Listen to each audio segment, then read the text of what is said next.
أعوذ بالله من الشيطان الرجيم. بسم الله الرحمن الرحيم. إن الحمد لله نحمده ونستعينه ونستغفره ونعوذ بالله من شرور أنفسنا وسيئات أعمالنا، فمن يهده الله فهو المهتد ومن يضلل فلا هادي له، وأشهد أن سيدنا ونبينا وعظيمنا محمدا بن عبد الله صلى الله تعالى عليه وعلى آله وصحبه الطيبين الطاهرين، ثم أما بعد. السلام عليكم ورحمة الله وبركاته. وكندانجي أمبالي ودا آخني سكوني ودا سلامين كوني خاخي بانا نكي فاقي ساقي كتا حيا لين كسبتين كوتا awa gemme 26 nefe mwanga agane sume khason tampille nda tummu nyane lenki ujune komona khati tanna khati ndo sine filandi agama vimenga agane 5 mwanga 2021 lenk tusro finne bakara no khonya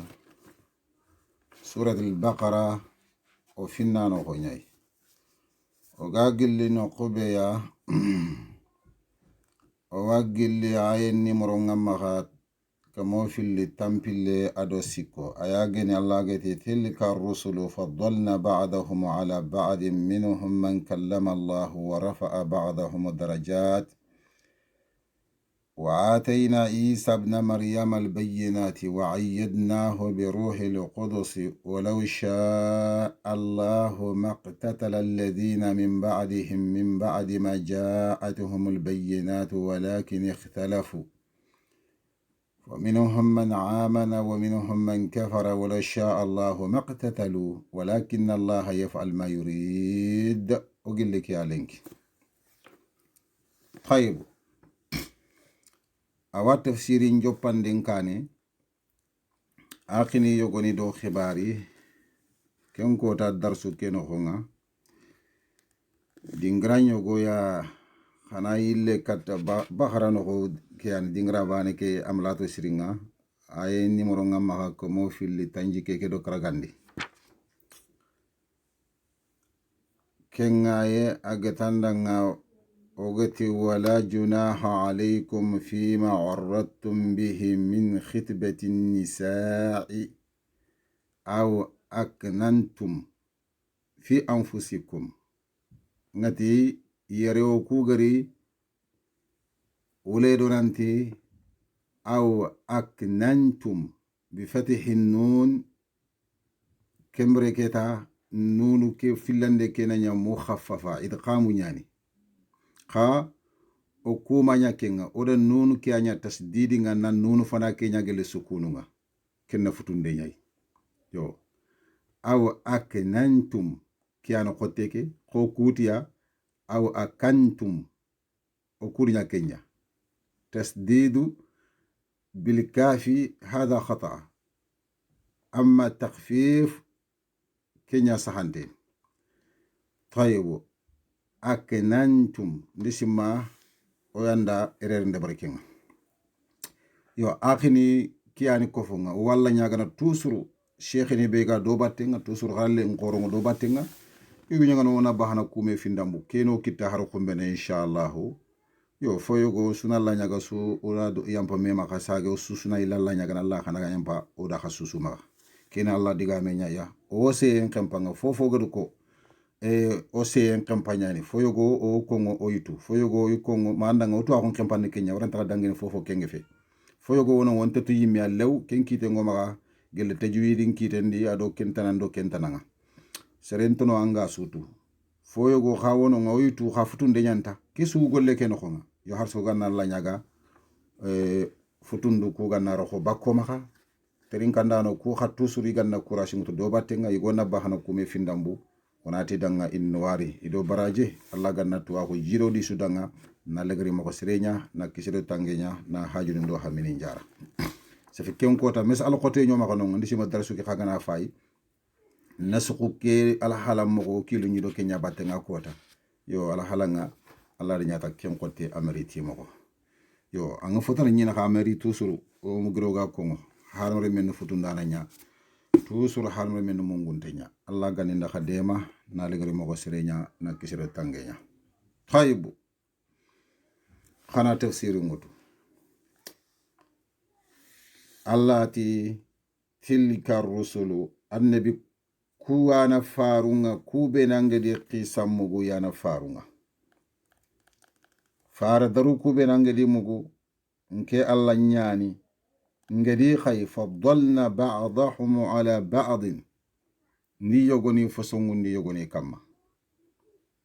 sahih ke tafdilu o magroga kono ke fosongu taxuye ke a tafsirin daga yogoni kummaga serenyi me jati nyamposo sereng fosongu taxuye be goti nemani fosongu taxuye nyani ka halmre me duran jati ntona fosongu taxunga nda wurgin taxunga koyni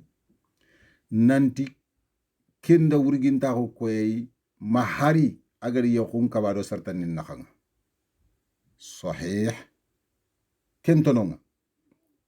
kengana nyinonga annabi alayhi salatu wassalam annabi nyimme nyani akembe nyi yakhalla makiti sahibi no bawona khawan sofeti khafarendi wutu adire mungutu ire nyakharu ngutwa igad fare le nyakharu ngutwa dina ke kenyani silama kuke ayani khasuguro silama kuke folla kenno kho akhini khasunu silamini nyafana koroshin du nyogo no mugiro gikko silama kunno khonga yoku kabana bakka soron filina khanga tala halni be mugiro gikko kenne yugo nya misalen kara ngani yugo nya na du tigitini bakka jeni fobre harame ya harena kini ke ngama kenna ya hare wutu ya hare be ganta du tangana jeni do harame do kemetana ken qawan safati kenga sahih wal amru bil aksi angani ya hare ki kha tanganteni ya hari mumini Allah kannana wona ken khawutu na ndaga kine yigo batarancere jenana fayana wanda haq bonondi ndara ki khawan safeti king ka kempalle ke akhini jikku suruku badan koroshin khati mo khotananke na yoku kaba silamini menaka awa akhini odo ko de o dinam mako o katte ke bana ko na bangande akhini ndanga o dinam mako sahih tafsiri ngutu Allah faga fosungun taxu ye begin Allah faga yugo ko ngandangere Allah ti minhum man kallama Allah foni wigelli ya Allah di diga mallama ko tafdilu ki afayki fare be kite gelle farun noko Allah kinga diga mu mubasharatan bimana directement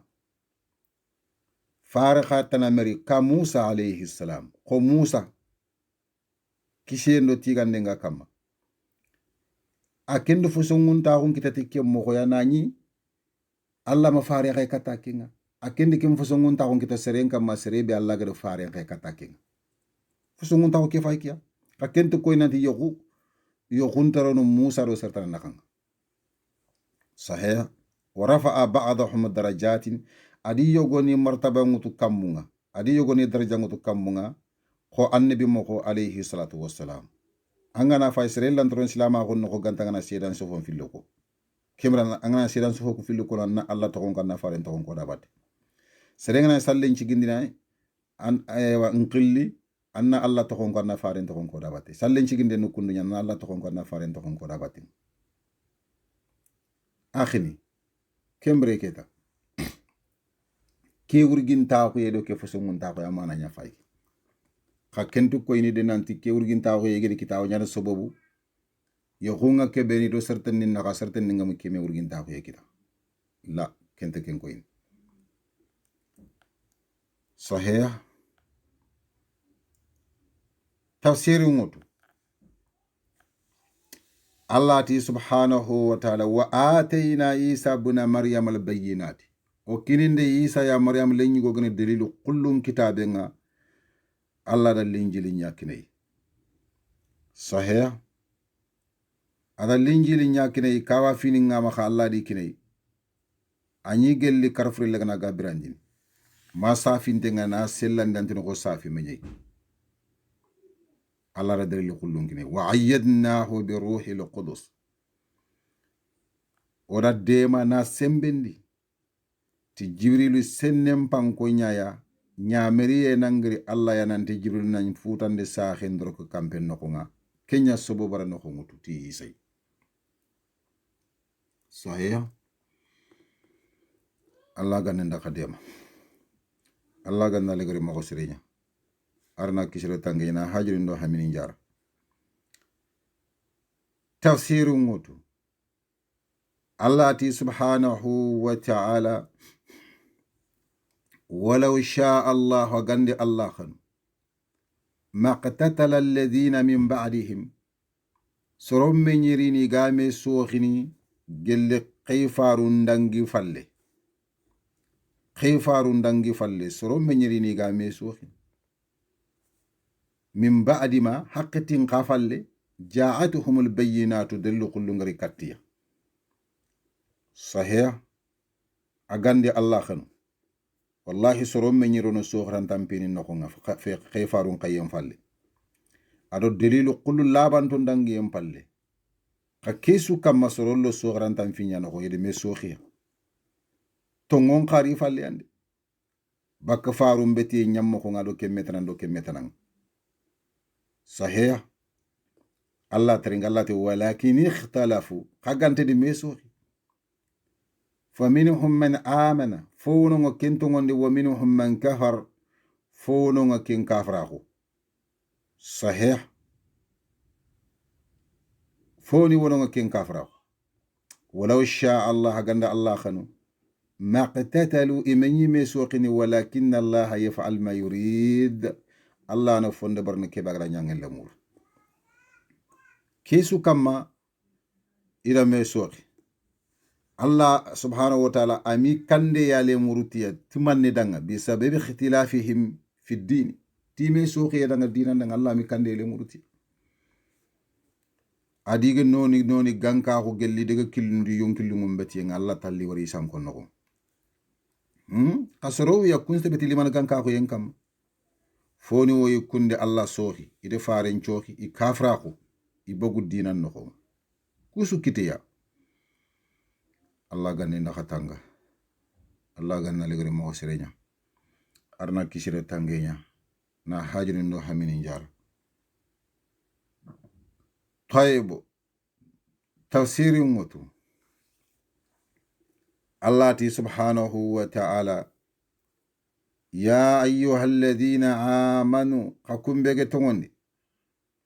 anfiqu mimma razaqnakum khanafa khandi kebe ngir warja khaya ngir kebe kina khaya khana warja khana nafaka khana ro Allah killenga subhanahu wa ta'ala sahih Allah timan min qabli sado an ya'ti ya yawmun sado kota bilri la bay'un fihi gagande gante na fena kota wala khullatun wala do menjanga ko ye gante na fena kota menjanga ko ye gante na fena kota wala shafa'a wala do kanjondo ana bure kanjonde gante na fena kota wal kafiruna humuz zalimun kafir ni ku nyani tusuri ga du tore ngolle nyan yere Allah subhanahu wa ta'ala ara soron kri kube ni ge tongondi gelle mu'minininga adi nyameri nantina nafaqandi baka kebe nke Allah ngar war jaxiya gelle nabure karagene khairi su karagene nafaqande karagene tutuaxu nafaqande karagene ti nabure nafaqande karagene ti fofo inan roto ina kende bari sahih ike Allah yande kenne ma war jaxiya ina de bari sado ka haqqati ko tambilleri kota kebeya la bay'un fihi gage enta kota gage enta fona fana kota wala do menjanga hunto fona fana bakke menjange nantay menjange mpaga toran no nga khoduna angana menjange ngar toran no nga nawru katte Allah ga kisin mo benna kisi kento fona fana no la har kota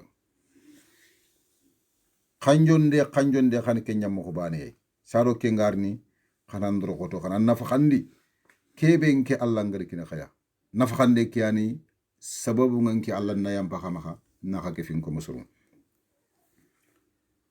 khallati kafir niku wala kafiruna humu zalimuna kafir niku yani soro be ga du toño ngunde ngolle nda barak tosoro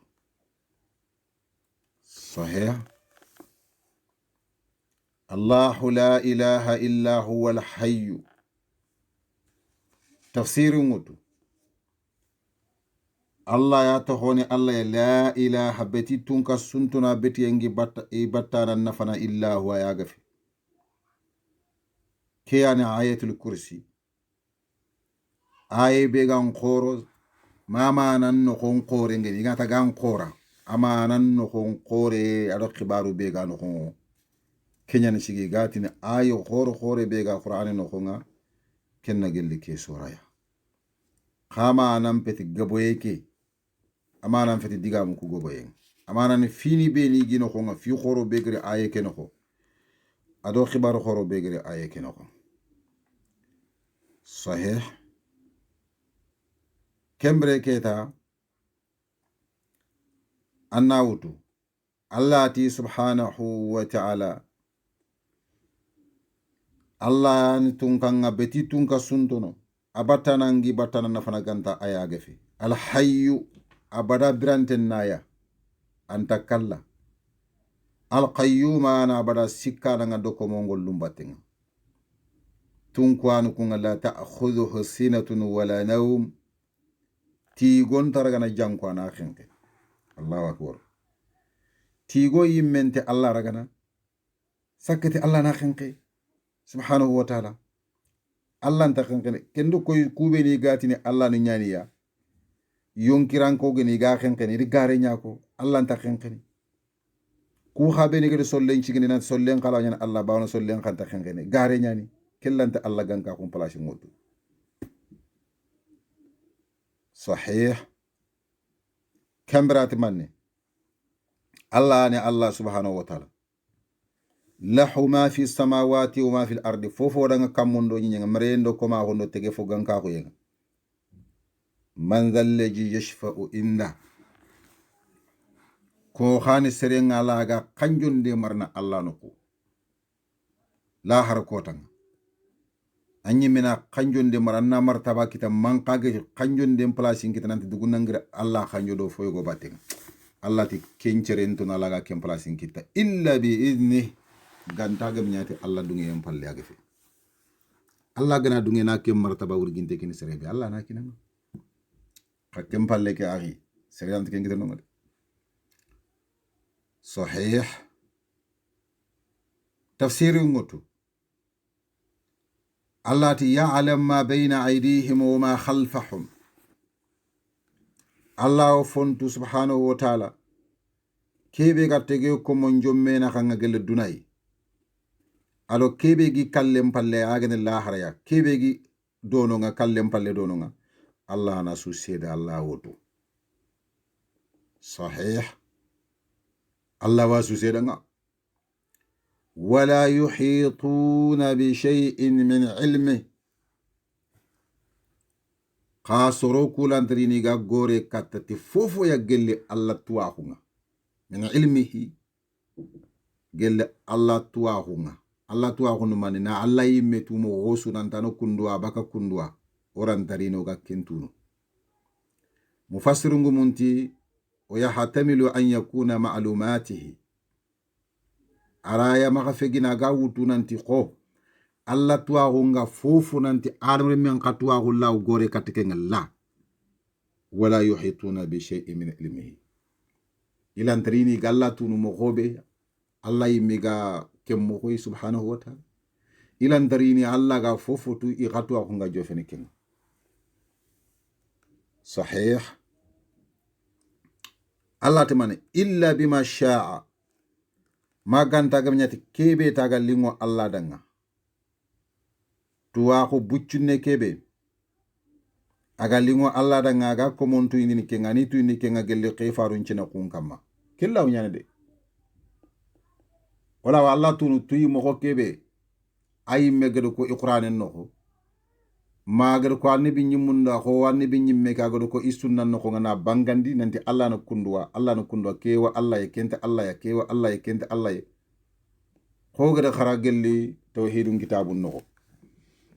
aqidatul wasitiyya ko gada ken khara ado kitabu tawhidun ngadu kusu dangindi alhamdulillah Allah nuwari odo kusu dangindi Allah ganna le gare mo ko serigne ngorang arna kisire tange nyana hajunu kudo hamini jara Allah ganto korno yimenu ko ya rabbi sahih tafsiri ngotu kembra lati manne wasi'a kursiyuhu an nyurwanta Allah sesin na nyurwanta kursun na nyurwanta as-samawati nan qoto kammu ke ya wal arda do nyinga wala yauduhu anti Allah sukulana manfo hifidhuhuma kammu ke do nyinyen tangandenga dinga mame Allahu akbar anti Allah sukulana anta Allah korindini kammu do nyen tangandenga Allah na tunga wurgintenya zul jalali wal ikram sahih hoding ranyo agar kata wa huwa al kabiru al mutaali Allah na tunka dinka nga wurginte geni wa huwa al aliyu al azim ana tunka wurginte nga adre geni wa huwa al aliyu al azim adogo do fube wa huwa al kabiru al mutaali isuntin kame sunu mana bane ki awutu sahih Allah yani Allah la ikraha fi din ma sha Allah Allah subhanahu wa ta'ala ada kabandin do fatande litire nanti silama hundina forsandente la ikraha forsandenta ma sha Allah fi dini gele dinan loyen nasare on porse narondi dinan no khonga ke haqqati ndangi le Allah ti subhanahu wa ta'ala qad tabayyana ar-rushdu bawni kandan tampini linambange min al-ghayy gele yadan tampini ma gele fasqin tampini no kenga banga nyeme dinan to wajunde kharange ko yindinde kenyeme faman yakfuru bitaghut serebe gina kafra taghutanga ayagina munombati yenga angara beti yen nakri na koy nanti gare nyani sere khabe ga batta kaman ne gare ya batta to ngofeti amma ka khempe kembana de wa yu'min billahi an qushito ngoniti Allah ado lahara ado tufaru bena gadi khay antongo nditiya faqad istamsaka bil urwati al wuthqa akama nyantikitigel kaccu koten sahih akama nyantikitigel kaccu koten dinan kaccu kote akama nyandraga lam fi sama laha kutiye ganta kacce kebe danga wallahu wasi'un Allah na tunka yurwantenya sami'un Allah tunka mukana nya alim fofo tuwana khore mubalagha akhini kiyana tongondi yenkoy serebe genari keta anga kafra wati kebe soronga bata gele Allah tananga ko sheytani ado munu beti ngan tongondi ta Allah gor ko mo be wallahi antigi tindi gele dinan kacciya sembente gene kutiye gante danga anta kutini anta gilli anta lampunu bawna Allah na mukala nya tege ko mondanga ko monga digame suko Allah tu ananya iga gollu be khasunya na kenya mo bani Allah tu abungay mukanan qorenyani tuwanan qorenyani Allahu waliyyu alladhina amanu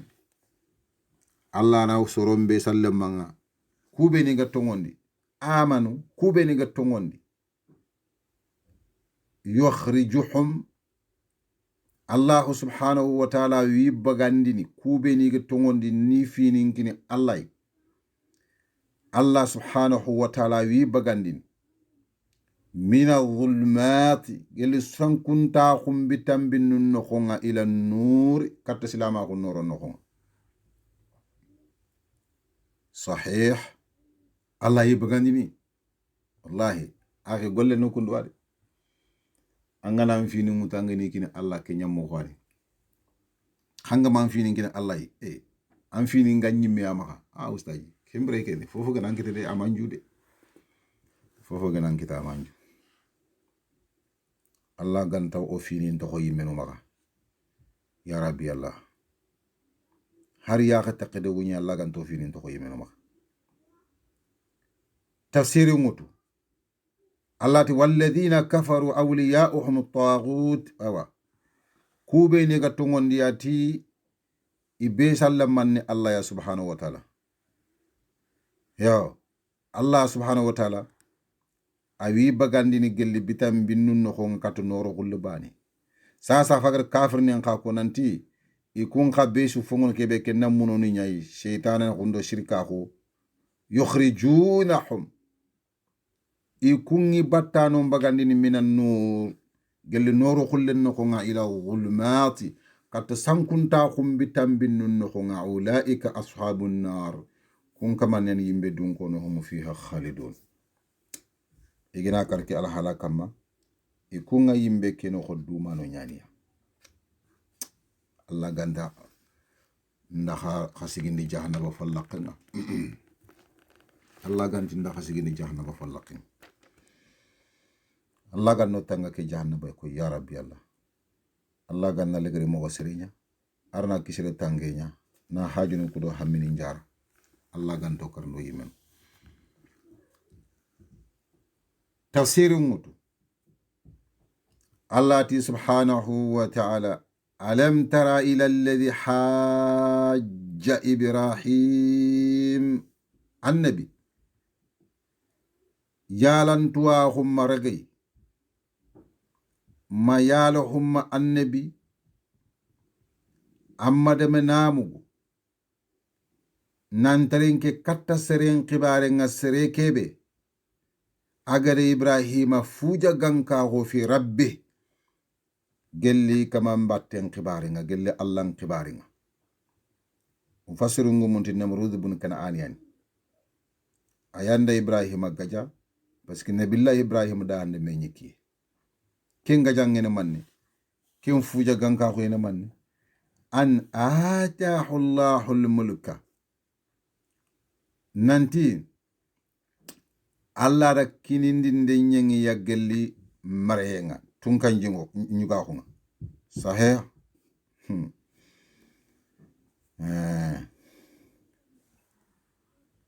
Allah subhanahu wa ta'ala yankatu fofo danga Allah ayankatu fofo hamunyine serenna nya tunkan nyugo tinne ma khoro kitande yani kenga Allah gade kinai kenne ma khori be Allah gari nyanganda seren suga murna suga ntakita anken na kinkita mak gajalla ma su kita ganta gamnya Allah ya kenya fagi kenne namrud bun kan'an ado sere be ga xamko ada Allah annabi nyimme ngaja tauhidin dunke annabi nyimmum paba kengal nabillahi ibrahim ada gajati manne an atahu Allahul mulka kingene Allah gari mare khoren kini fongo maka tunkan yuga huma ari fogume agge banna nyina gi yimme fakatu wala ngana nyi tuwa hunta maka kenem rubun kanaan afage di Allah subhanahu wa ta'ala nabi nyimme ke gajati Allah gadi nema be kineya ken nema gobe ndanga Allah nema nakari kedanga keta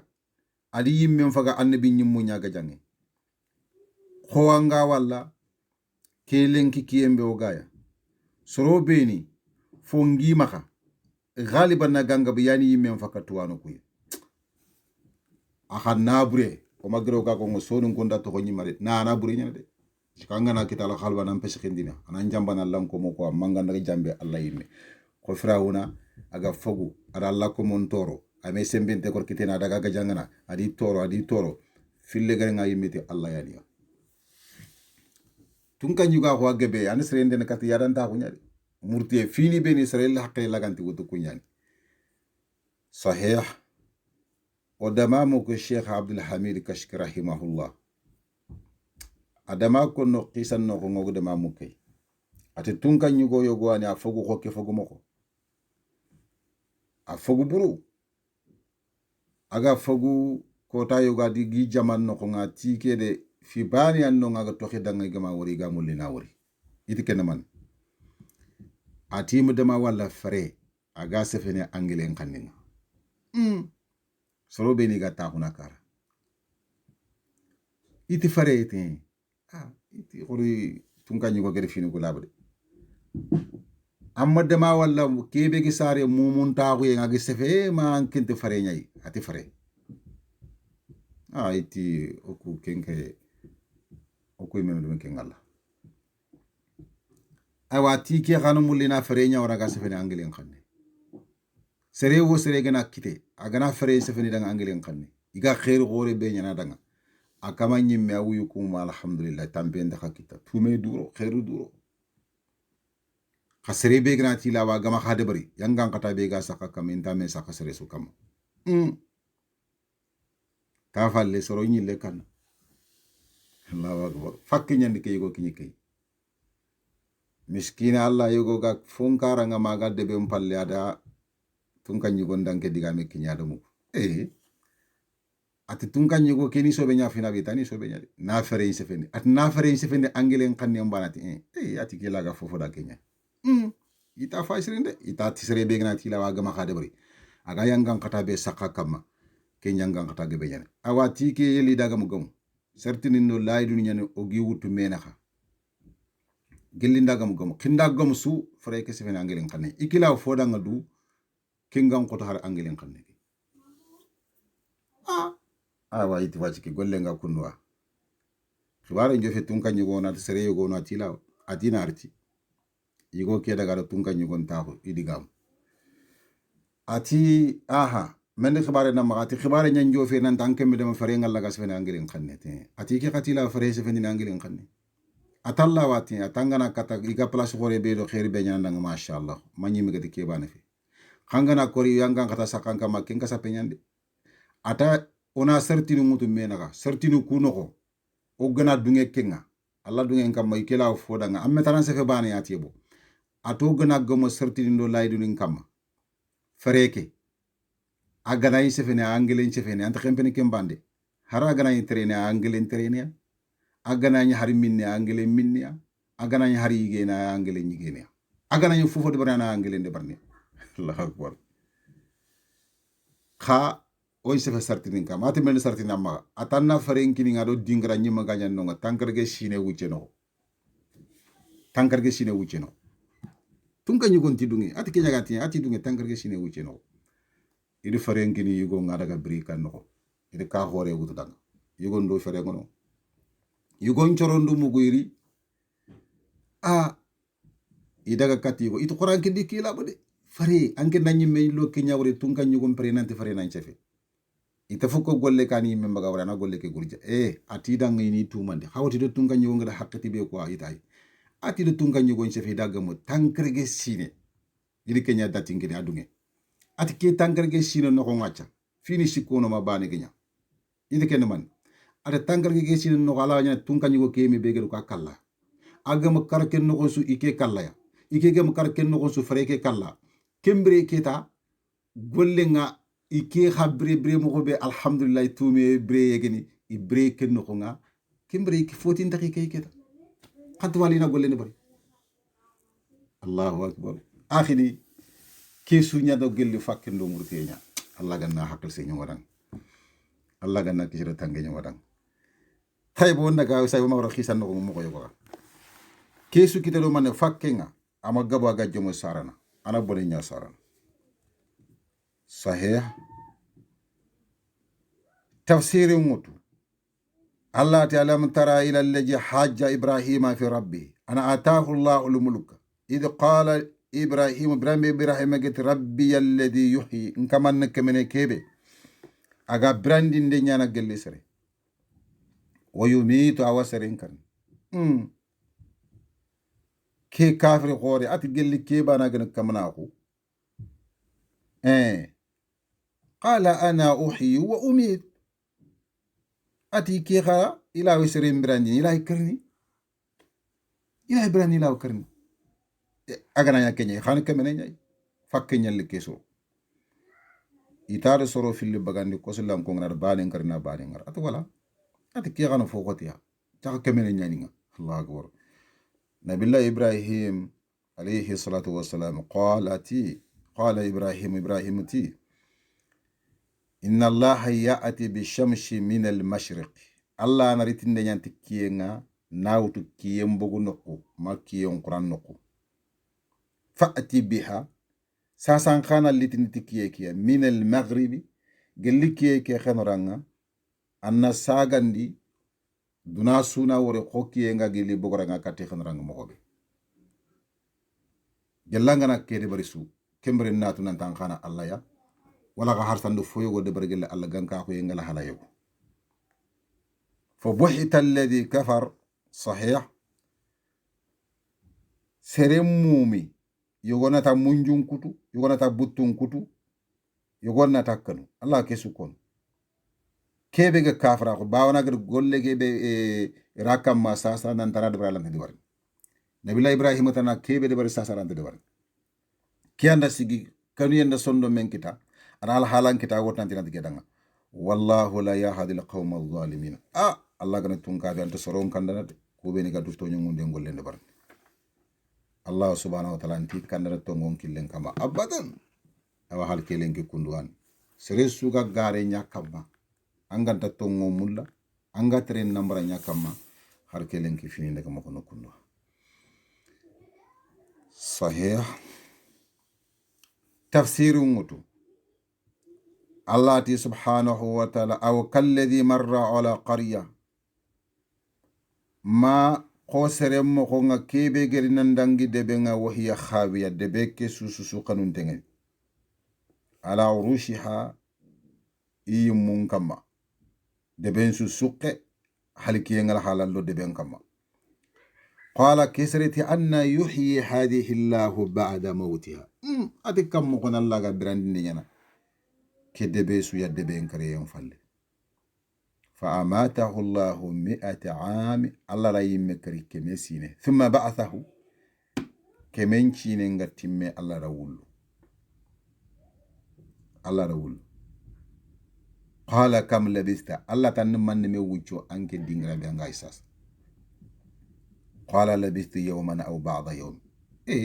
atin wuccu ko ta bari mufassirungu munta ari yimme mutu kamara kam mu fa ari nyikiyem makano ati ngar ni rek ni ke ñogo dangi mpaga xenke nuguta nangri naña har ci kiyem mu jofe kembe aw ba'da yawm makota taxandi qala lat kemfe bal labista 100 am kem panguccu keme sina ngayere sahih fanzur faindide ila himarika katam frebe angada siti wa sharabi kadam min jike lam yatasannah atime mayille adakhame ma chance iti kendini fareke kenga allah subhanahu wa ta'ala ke fanzur ila ta'amika faindi katti anyigande ke adam min foke atime mille wanzur ila himarika anna faindi kattam fareke iti kendini fareke ke lakara ma faten nan ko me qotten sukhra wali naj'alka allah ti mogadanya ayatan kawafiya linnasi sorondanga wanzur annam faindi ila al-idami katti khottinga kayfa nunsijuha mogobe nga khotte kemerne fareke khottunga ngi kapme khotte sugri kalap bare sudi dingra laga thumma naksuha sagenna khottuku kamma fete fata lahamatiyenga akhanya ko kundunya asigindeke faren khottu ngri kapme mi suga mergane tirgane nokku tiyella kamma fete la kamma ferembre na nyako amakara falamma birambe tabayyana lahu haga qurayi gondanga qala a'lamu anna allah ala kulli shay'in qadir atinda tunanta allah an katta fofo dal wallahi serena ma kawafi nanta allah de serin kari ani brandi men allah faga de kedi bori kawafi haga ko mobe ada ku kari adi brandi ke yugo yimir ke me shine nya fure ngana di brandi akini diga metana were soro nyogono kube ni ga khabra nyangan khatan nakarni iti yere keme sina fagada nya sak yangan khata ganya kama manema ganya kama nya tuno haga gri iti fofo ati kota bani anyere agar keme sina nya no inu ku ayo nya dalilu ngananti wawu khabra nyangan khatan nakarni kha ahal sunna do wal jamaa itre mo fetiking yere khadi onatu Allah ti kawa finyani ke yugo khibare ne kawa finya lagre debari ana fam kiyani kawa finga Allah ke debari kawa fiya ken dunta qabra yanga khatan tononga akhini kempati sahaba ahal sunna wal jamaa o diga mun kenkille nyai oranta sahandi di karasuya sahih yogoni kenya na preuve kawa kefete preuve ku danga kiyani inshallah alhamdulillah akhini ona ke wara ona yille karta khaya gelle o je filandi noko Allah gana kebe wori jakoya ona karta khakon akhini o yille karta khaya gelle o je filandi noko ageni suma kason tampile nda tumunga hijra nga wujune ko mona khati tan khati ndo sini filandi lenki samedi ko tanga agama 5 mois nga gelle 2021 sahih ori kate khaya o finna gelle surat al-baqara na ko nyai ay numéro ngamma kha ko mo sikki tandu mena non fay harsa o wagillagati wa idh qala ibrahim brampin ko ibrahima gatti rabbin kama arini ngamulla ningarindi kayfa tuhyi al-mauta mo hobe anga karafure mirandi fongana kara anga wulu nanga sagan ko mo hobe agani kundu qala allah ibrahima danga awa lam tu'min ya lamma tungondi tingede wullebe ko afana ba ya ibrahim ya lamma tungonto yaba qala bala ati yabon tungondi walakin liyatma inna qalbi kudun chondo menna tenku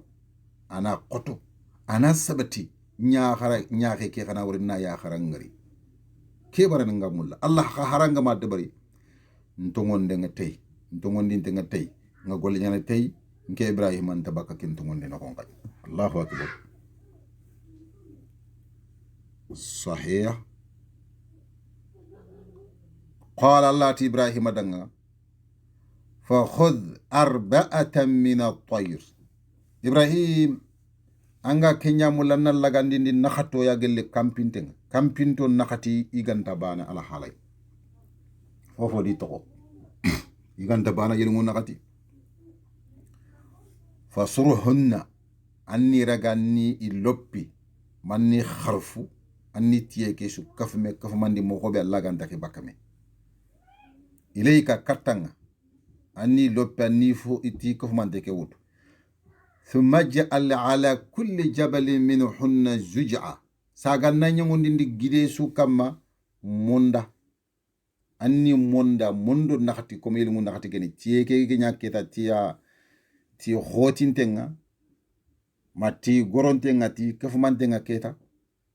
annamu ma kesu mondo nakati yelungu nakati ane mondo nakati aha anna monda suro gelle gide kamma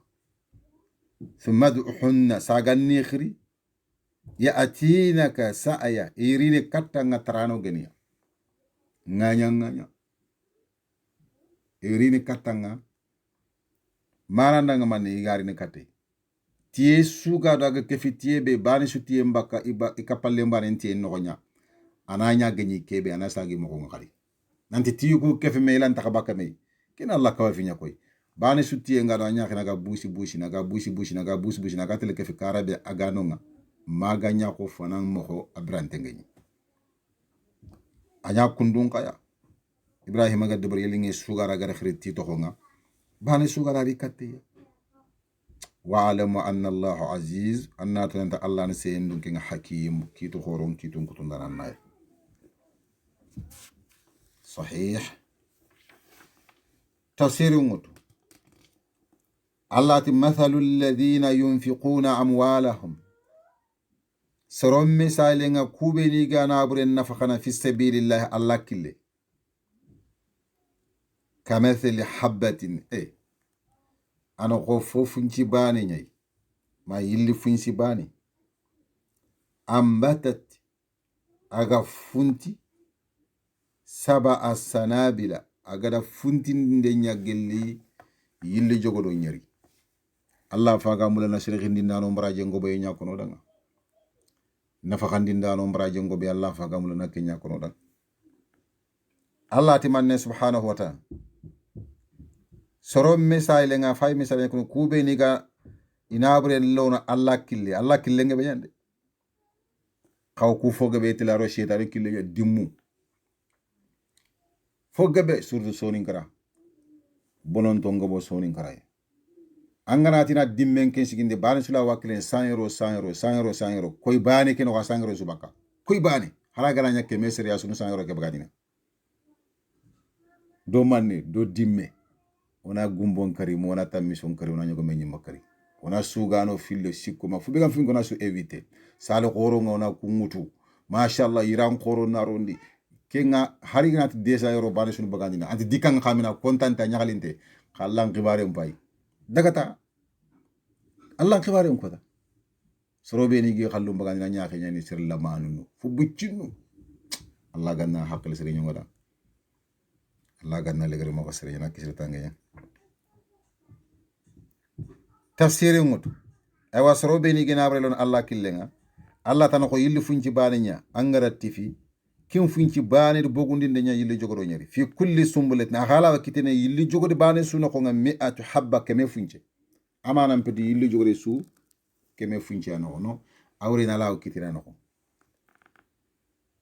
wallahu yudha'ifu liman yasha allah na dumpillon den do dampinde nya na serendanga taake baraji agara khalina serebe khallengo bondi sahih wallahu wasi'un alim allah na tunkaya ayruwante nyani tunka ko keno ko nga fofo tuwana ngorin khali fonto no ga allah da kumpa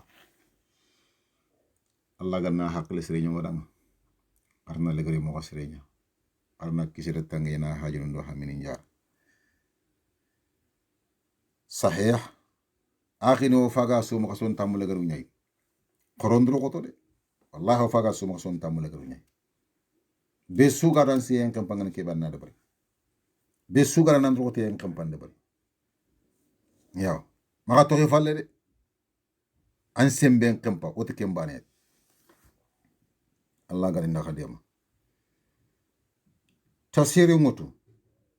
allah timanne subhanahu wa ta'ala alladhina yunfiquna amwalahum kubeni ginawri nafaqana bagani fi sabilillah allah kille ngurginde dan thumma la yutbi'un sagin takafalla ma khambatunde nyana ma do fumbattenga anfaqu igedi ken nafaqa manna inta wartinde do haybande sukkandin dabattenga nke falle men am menyike kita nke falle men am menyani kay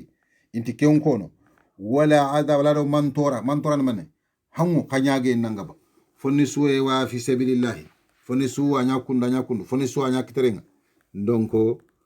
intaka ken khakko do ina ewa isra khake bagande mbatten sahih kembere ke tallati man kunga take ala halay keta atillahuma widanga ajruhum igolle mbarajenga inna rabbihim kama nakum wala khawfun alayhim kenu yendinyani kama wala hum yahzanun iminya khadiga sinun sahih inta sinon la haru kotanga awa baraju khoro nyammar keni dang la haru kotanga allah subhanahu wa ta'ala niro aljanna khore no nga indani kala duna ga inta kala gi korun to ko kelle sibe da sino inti ay kilun ta gunto allah gal no kilun ta gundi allah gal na le garo mo ko sirenya arna kisiro tange nyana hajun no hamini njar tafsiru mutu allah ti subhanahu wa ta'ala qawlun ma'rufun wa maghfiratun khairun min sadaqa yatba'uha adha wallahu ghaniyyun halim sahih allah ti subhanahu wa ta'ala qawlun khabaru nyani li mubtada mahdhufun dang bima'ana aw khangati ad-dinu qawlun dina ngane kebe diganduran nkongin to yani ma'rufun itu into ngene sariyan noho dina ndigamu digan dantan to ani iga ko ngina noho nga digan dantan to fe kuntu ko ina ko akbar Allah rono mutro mahjuf sukama Allah nata as-salatu qawlun ma'rufun ad-dinu qawlun ma'rufun al-adlu qawlun ma'rufun Allah rono mutada mahzuf sukama kudo ke nyakamiye be ga magara magalasma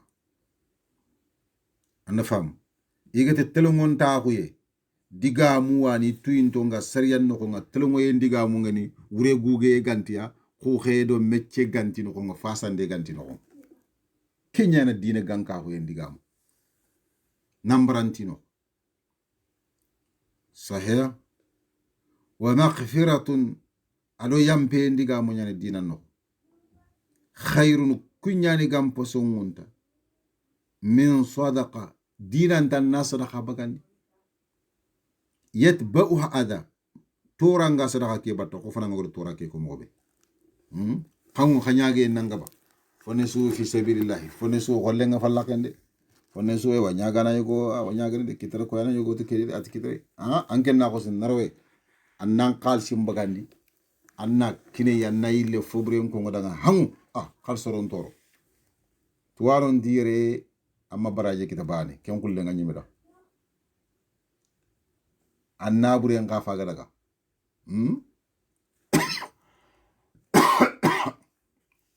fillo yala gan kempe ko bana no anta kamber ko bande sikane na manani junubun kita parce que Allah ti digambure ma xabati da batane digambure mbotum da batin anda junubun kita Allah gani ndaxa tanga tafsiru ngotu Allah ti subhanahu wa ta'ala kembre keta ke alhala danga ogada fini mugu kenya mokodanga sere summa khadunge feeling akhini igan kita gelli ambre kenoko sere summa khadunge feeling kunga ma digamu kunga kitena anso fonno ko ambre kenoko kempalle akhini atele nyanga makhan nimisi yeduro lasma yeduro kembre kenga nan kita keta golle no nga annadru ko to harsa brenga anga bre no nga Allah ga Allah yampe muri mo ga yampana mako kundu anna Allah yampe muri sahih tafsiru mutu Allah ya ayyuhalladhina amanu qakum be gatongondi la tubtilu sadaqatikum bil manni wal adhanuri khama borondi ndenya khasada khani ngati manne bil manni ti wortinde ayagene haybande ken ngaybande mo ko nyafa ko ko na rafa nke falla menyi yehi nke falla menyi ri no france nke falla menyi tuwa ko kita nke falla menyi ke sigre ko wurginte ko kita nke ke manya maka ke ko serendanga wal adado mantora ufagara ko fananga misalen kara hangu khal soron toro kenya ge gobo fone su khanari su soron palla ko ha surtout yogoni miga dan kata haranga makatande ko angar sere on ku ke ku yumo anda kato wala ha daga nama ngar yer len ko den wala hangu daga nama ngar ku bito sik wala ke ko yema makasi ngar ya akhina ngati khemprandange su khempa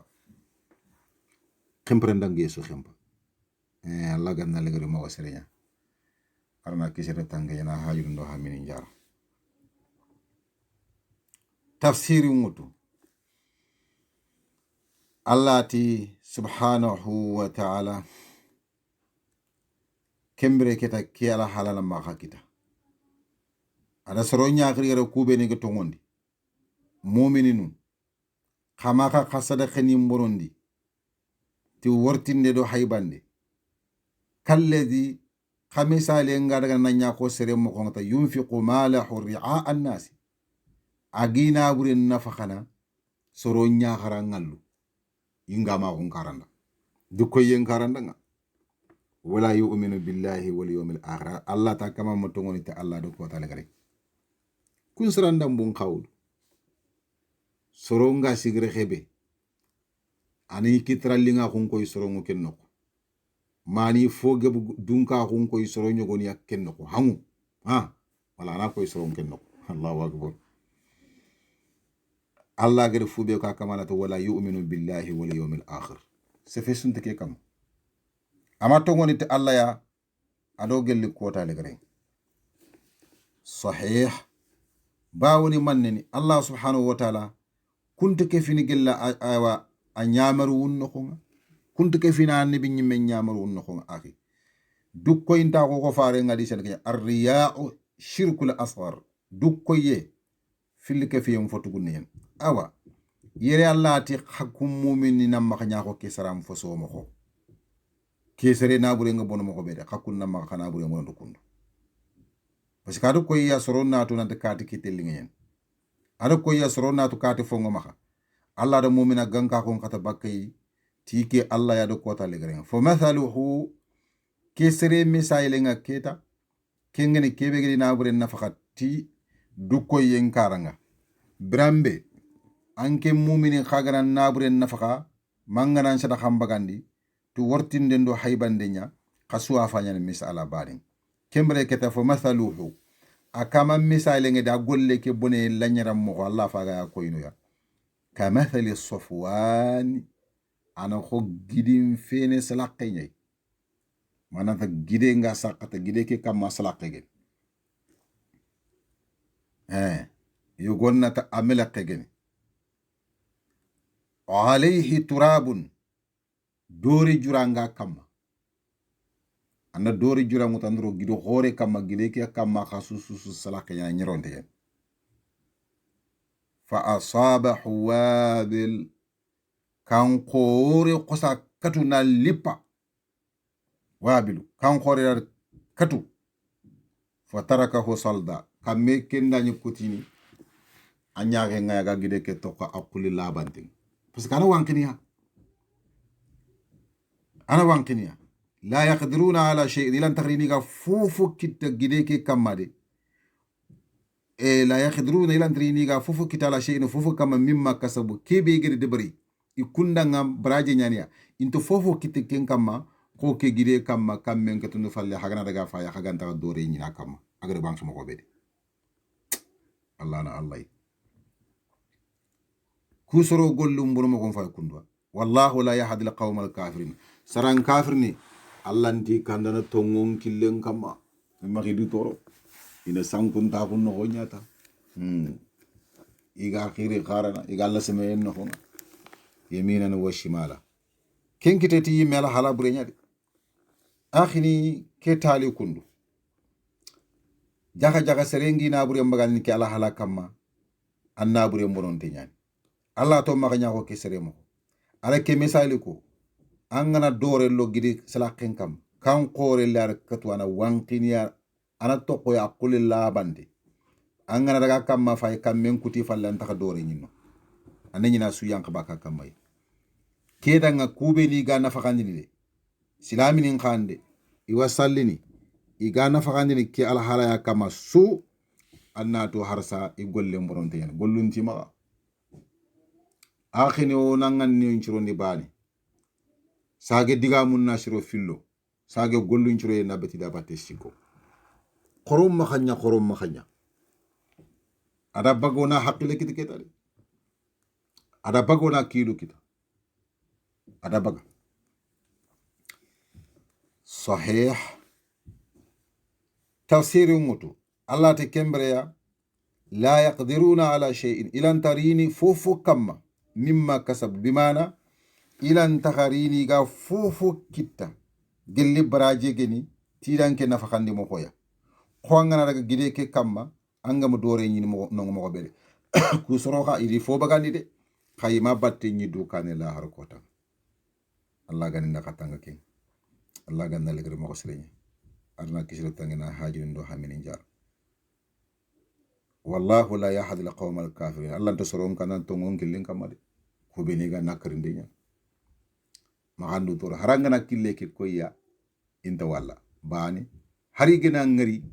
intara gan ragandi mo ko be gam fatanta fillo harina aragande joppandi mo sire ilanti legarna kamma hal ken no ne yogon ko ma harando toro irande awo ko soro nyogoni ga kiye kebe sasa o ku fata ko alhamdulillah Allah de kenno no danga do soro be ni ga ko kunu Allah ganna jidi har Allah ganna no na sahara sufu ni ko duanga na suda suna dula annata ko lere filla nga digamu alhamdulillah soro du lenki wallahi silami ni nyane de Allah ntini kafir ni nyane angana ti dangi nan ta ko 10 minutes 15 minutes 20 minutes na to anan trengede antino ko wanda yimbi on khoronya jo hakam arante yela 10 minutes nokubani 20 minutes 30 minutes nokubani arante yal lew makarandu toro khalla no wanda ngembe maka akan Allah tigade ken Allah khair yogo ken Allah ne ma yogo Allah ganne khairin jidi Allah ganne ne manjidi khaybu tafsiru mutu Allah ti subhanahu wa ta'ala wa mathalu alladhina yunfiquna amwalahum sorom misale ngene kebe annabi kubeni ginabre nafakana ibtigha mardatillahi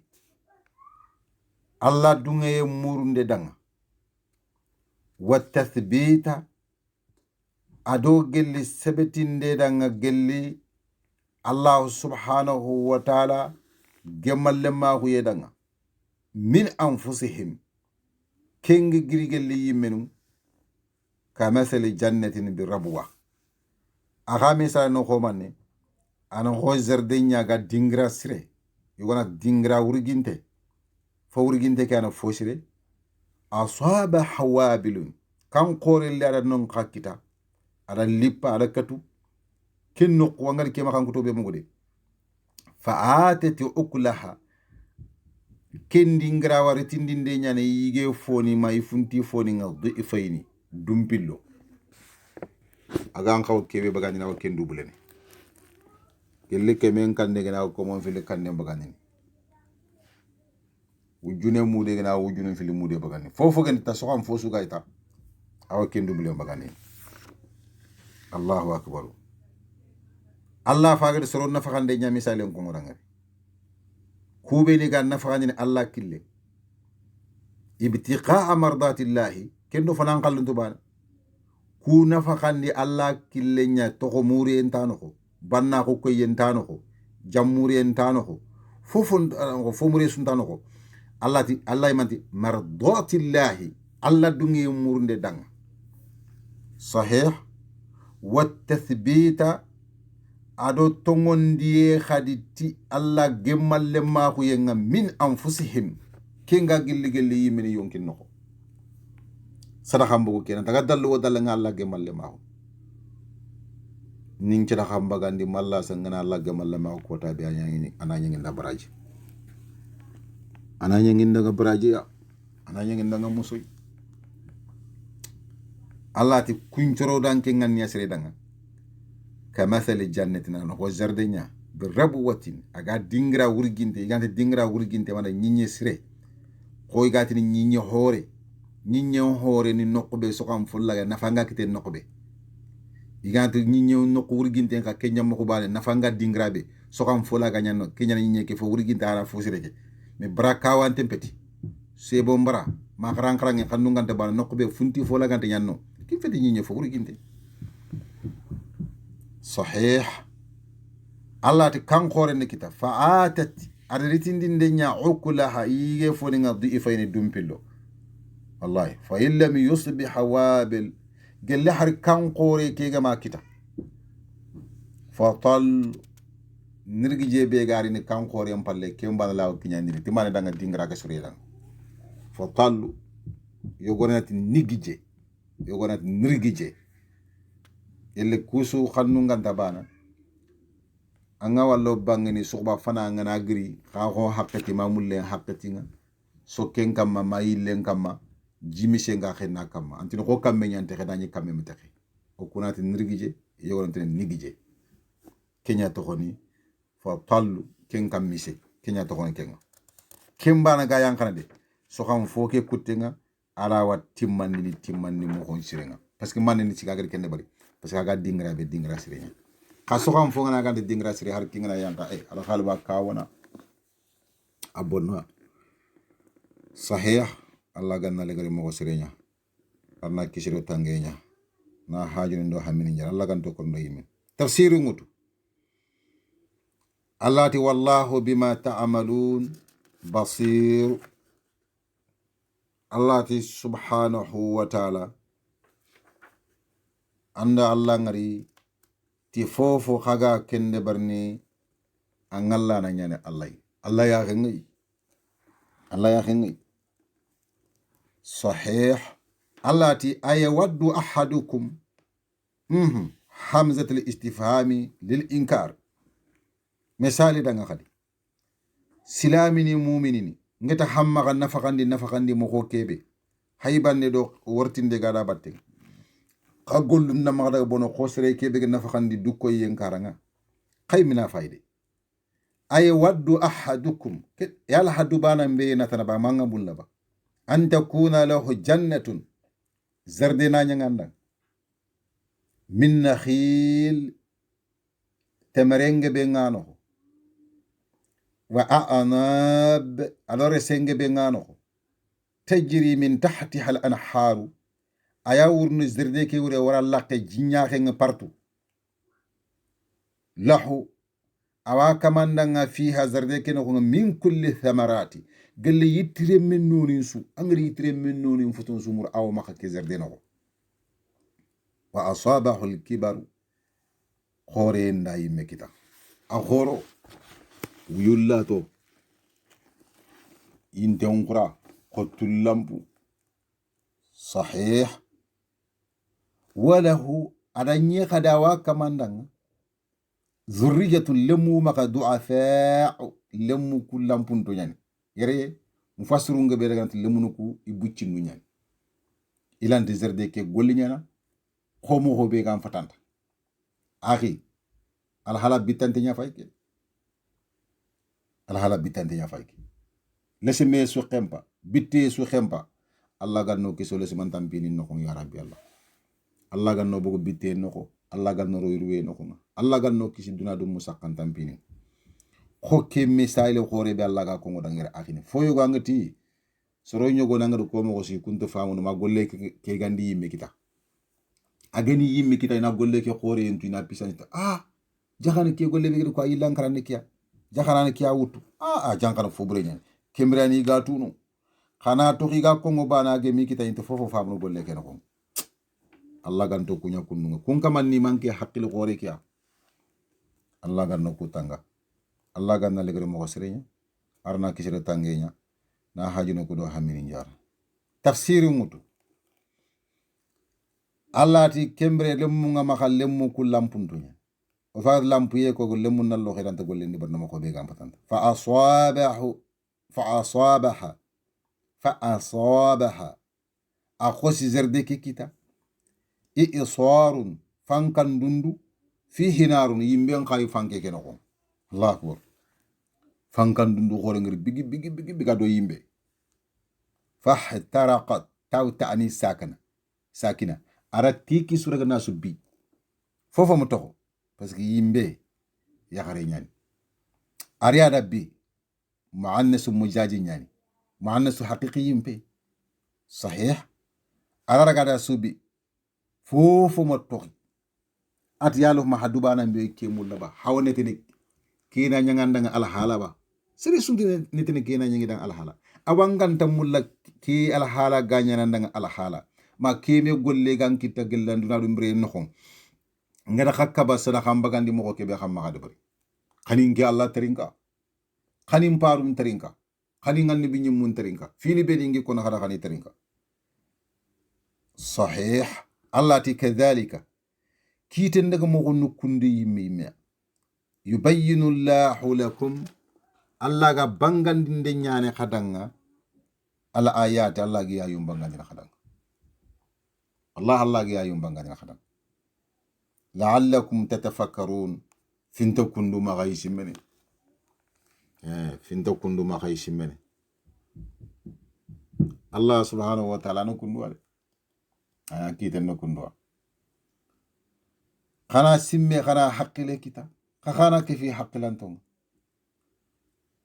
ngadi fini beni kuna khada khani bagandi yakhi khana wasi tokuno sahih ya ayyuha alladhina amanu Allah ti yasro kha kumbe ga tongondi kha kumbe ni khaga tongondi sefen fayda kha mu'minin ya batte Allah ga mu'minin qil Allah ti subhanahu wa ta'ala ada mu'minin qil anfiqu khanafakhandi min tayyibati ma kasabtum gelli funfu senne be khagari gol nyalle maw funfu senne be khagari gol nyano kebe gina halali khana daga khana nafakhandi kenya amma nya fo haramu de fo mo nyanti wa mimma akhrajna lakum min al-ard alo kebe nke Allah ngada bugunda khada nga gelli nyinga wala tayammamul khabith khama khare ndindenya gelli fu mekhentinga minhu gelli kem fo yatunfiqun khagatina khawken nafaqana khama fu brim bagandi nafaqada khakina Allah tering Allah tmanne walastum ananya hakunni meno khamnya bi akhidhihi kim fu maka yankante be hagadro Allah killegere khayim menu munyati kim fu lagandi ndano gena haya illa an tuqmidu fihi gantaga minya khaga khaya khonte karagande nya falle kemure man khayim menu munya sregena kim fu kina haya khaga ragana ganta fere ganti ndangane naraga man nya khonte kan naraga fofu gono ko kim fu minya pourquoi kinga kinkini sreya an khabaraji muri en khagolle ngani pourquoi nga kedde ban wa alamu anna allaha ghaniyyun hamid khanatu Allah tunka karinte nyana tige en tunka nyani banna nyani anda batu amma batu banna nan ewa batana way a karinte nga bakan kendu batu umma sahih tige en tunka nyana ne tiga amma tiga ndano Allah ngembe kendu bana akhi makhantu khobru nan khanki fi Allah kon suruma anna baraji kita anna wasiru no torano ko ngel duna mala hara Allah ganinda khadiyama Allah ganna ligare mo wasirenya arna kisiro tangena hajun ndo hamini njar sahih tafsiri mutu Allah ti ash-shaytanu ya'idukum al-faqra khala shaytani ngaride ayana khalaidu wutintu fuqara kuke wallahi ana khalaidu wutintu fuqara kuke ana kenshim melona ma fonne bugan kitengede fol mando jemu al halni ko to nyanan kamma anya kundude anke ngo fofu anke nan kitendeni fofu anke nati ona fayona kitikof me fofu anke nanga sheking ayha hakele kitide ankala wala ke anta saran shaytanun do shaytane ke man ku shimmo sorona ma agini ona Allah trinkete shaytane na khalalu tidu fuqara kunan tangna to kanyan kunan nyimtele nya fuqara nya afalla linya korinte nya wallati الشيطان شيطان يعني يعيدكم الفقر أن خلايد فقراء ويأمركم بالفحشاء أو خنيا مرنت فبرما الله نكتب قول بروخورو جينو سركالو شيطان نقول يعني كم والله يعيدكم الله خير خلايد وتمن مغفرة منه يمبي يقول لنا قاقل الله يا وفضل رفسون تاهويا والله واسع الله انتم كيروان تني تنكا هنكم عليم فوفتوانا الله اكبر فوفتوانا الله سبحانه وتعالى فوفتوانا غوريني يؤتي الحكمة من يشاء الله فام ينكن نسرنا سريبي غلي مدان awatwa hun kinna serebe agallingo Allah ranga tuwa hu munna fanti ado gelli golle be gene gollisre gella ko mo nga Allah ke ngor jaxini soronga ya rabbi Allah o xawalla ñagana Allah ganni wori jaxoy Allah ganna fami sire ñu modang at man yasha sire be geli ngudang Allah ganno ke fi ya rabbi wa man yu'ta al hikmata faqad utiya khayran kathira khanatu sire wo sire igere faamu sire kinanga dinan noxo fami wurgin denge gede kinanga dinan noxo kendo betiye gaddome ado fesul sana ko gaddome ado dukro sinde gaddome annatu wallahi de khairin foge ben kinanga de Allah de khairin foge ben kinanga de anna ngakle to khanyime wama yadhakkaru illa ulul albab Allah fagre kenya kare ati wama yadhakkaru sere sunta simmene nanti jaka khairin foge ben nya fayimma ganta ga minya haqqil sere ndun ko dum fi Allah akhini haranyi me gana korosin ta haqqil ko fini nyogo nyangi wala fonne soro walla karalengi Allah da tuwa ko hore sukiniya dinan tuwa ko famu hore su yu ma fesul sana kon su yu ma dinan kara kha imnya sikana Allah la ngade wallahi imnya sikano Allah da mo ko be kan fatanta imatu nan Allah da khair hore nginya iro fidna mbunya no ko ya ngay lengi tuwa na gebe aro lesman tampini noko aro khalsi muri noko adi tuwa kun sunya khalsi muri ndo fo muri ndo kemetana tuwa ko li aprite partama adiga mun takhare gene afini ngala halan su yille falle halki yenno ne yogana gi kamma khintatu Allah gando ko halki Allah ganna legri mo se kyallati wama yadhakkaru illa ulul albab sereti sunta simmene kenyam mo kunu ganta gam nya haqqil sere ndun ko nyami soro beni haqqil khore ngiya i haqqilen cirengeni nyakamiye ganti haqqilum ku nyani ga takhasiwunde barne kume findambu kamma fofo gena roni ga la bani ga korosinde nyani sahih kasorongo no nga akhi daga haju ikun ko angre gollem ko mo hosu into fofo famu nam fini no ko angre gollel liti mo hosu i khanu gure nyarone itelle buguti killu be nangama simmaya idan oga kiyebe o magire oga kongo be suka da nyimmi an khwana nya ko nguni har tuwa ko kebe saso ga digamin maga seren sura ga kundun tananti paski tuwana nyani paski akhara ke dingra fularia paski ana harbin kanne nya kono paski harbin kanne ke lebunde otan na mara do seringe ki nyammo akini khairin cere no arbu nyimme iga harbin kanne ko ni khrangun to ngana arbe nyimme igo kori ya khedo yimme do xokke ki tegele ke dinay kenge be ngono dogo torani ngono ngimi kitabe bani walle fi soro ngono ngimi dogo torangi ma ngimi conference bani de bari ke dina dang kenge bentono dogo toran no ma ka wa fi no ko mam go ko no yo walla nyaga na laga ni go bondi to xoge fe amarta bangiya atwa ko ngima kha ila ga golle ndanga afesulu sana ko ngima kha o walla nyaga na laga ni go bonde soni ngara khay lagan na legre mo serenya arna kisire tangenya arna hajun do hamini jara akhino do ngana de so ma khasonge suratul lenkuro alhamdulillah tampille ndo nyiru nyen ngoroki ko hawto hadisu ngara kam mama gobe hadisu li fare ngadi sahanto li nan ko regel khason tampille nda bane ko ta ke murne ken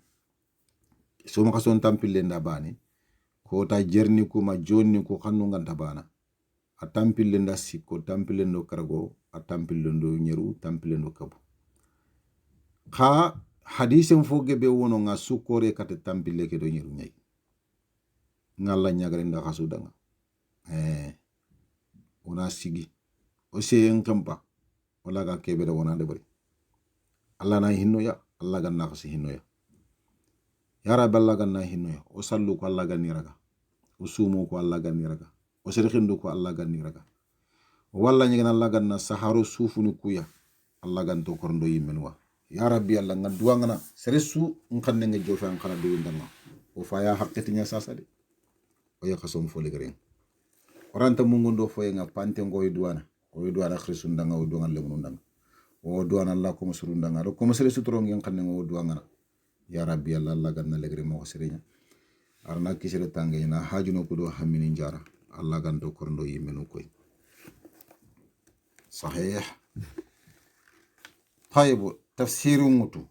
كان الله يؤتي الحكمة نيل فالي آيك من يشاء ومن يؤتي الحكمة فقد أوتي خيرا كثيرا والله أنا فاهمين كن سربي خيري فوق بكلام ما سانغت خيري كي ما خبروندي خلاتي وما يذكروا sare sunta simmenante khairin jebe jakini tike tuakuya illa ulul albab ganta gamnya haqqili seren dun konu nyaga fe Allah gana haqqilo horore tafsiru mutu Allah ti subhanahu wa ta'ala wama anfaqtum min nafaqa كيبي خجر النفقة قل النفقة تنفويا أو نذرتم من نذر ما خجر تقو قل تقون تنفويا خجر بغاندي تيا خنga مانا خجر بغاندي تيا مخونga فإن الله يعلمه الله واسيلا خجر كيبي نفقة دي مخو كيبي قل الله غرو نيامر أغا بغوت كينيا الله وطو ما خجر تيكي قل لوتو ما ديغامي kageda khabagandi ti nyammo ko be agam fatanta ma hagamanya ti nyammo ko be agam fatanta Allah wa khasida sahih wama lil zalimin Allah ta manya du tori ngol lu nyungundal nga min ansari gele de mandala fa bandanan tamaka serebe anke nyimi yimmi aga nyana sababu anga nafkhande ke kabana anga jakkan kabana angaro na Allah kute fininga Allah gadi nyaameru nkuranda mo ko be anti bagandi ni yaxe kundunga anke ni sima la har ko tanke khari ni sigif Allah jomme na khani nga kam mo nga de mandana kita ke ngande mana geli Allah na yanga ngata ngoy bankam antuno angri ne mankite su kita kenyen caage na hinna ngada ne makina kempa la kan tuno de magarandu to rantuno anta kite ne asere entuno serenti yemero na wure kiyan kaku nga Allah subhanahu wa ta'ala abana yana tunkabe angan kawan nabatu abana tunkabe ya angana batu khangan kawna betiye kenya mo ko ba gamulan na nyakundu nyai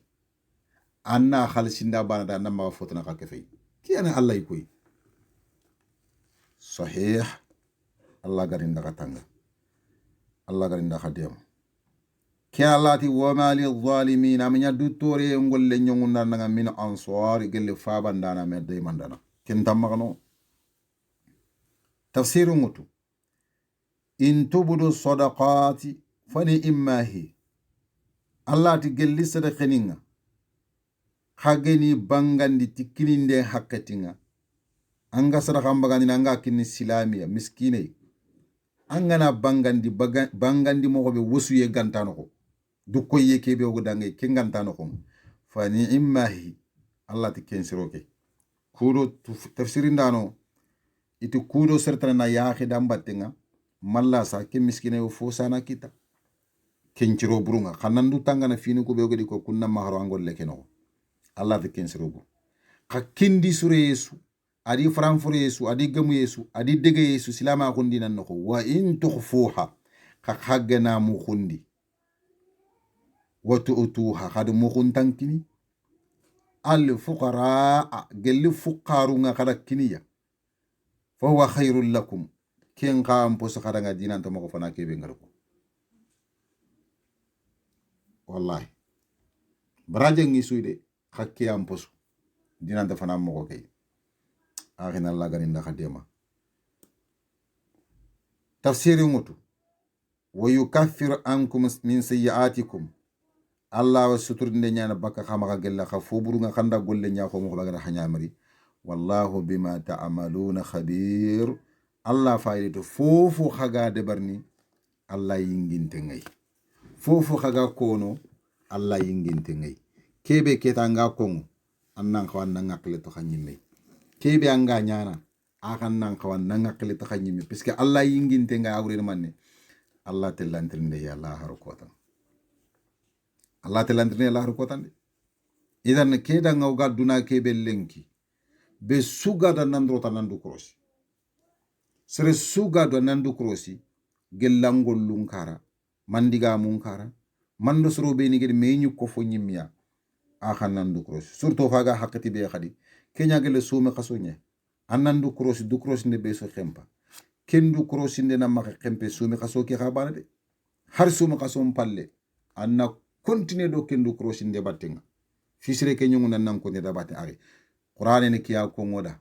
silama gunne kiya ko noda fare ngadi sunu kiya ko ngoda to wana telegon to ne kiya ko ngoda nga to wana suga kan Allah ana ka nyamar ne ke nyamar ne mo ko ibe gena kori ke ga nyam kori amma kanya kende o korituana kita ga gollum ko ngodanga o korituana kita ga gollum fatam panci no danga gollin na manya kenya mo kende Allah ganta golle nya kenya mo koy Allah ganna legari mo ko sedo kise tangenya tayib Allah ti subhanahu wa ta'ala wallahu bima ta'maluna khabir Allah fayde fofo kaga de barni ay nginte ngay akhini ndasima yani sigindanga wa o jofe sima irani sigindake alhamdulillahi rabbil alamin wala o sikkere Allah do wor jafe ki alenki Allah ganna legre mo wasere nyongodanga Allah ganna kisiro tangenya Allahumma hadina fi man hadayt وعافينا في من عافيت وتولنا في من توليت وبارك لنا فيما أعطيت وقنا شر ما قضيت فإنك تقضي ولا يقضى عليك وإنه لا يذل من واليت تباركت ربنا وتعاليت وصلى الله على نبينا وعلى آله وأصحابه كثيرا سبحان ربك رب العزة عما يصفون والسلام على المرسلين والحمد لله رب العالمين صلى الله عليه وسلم.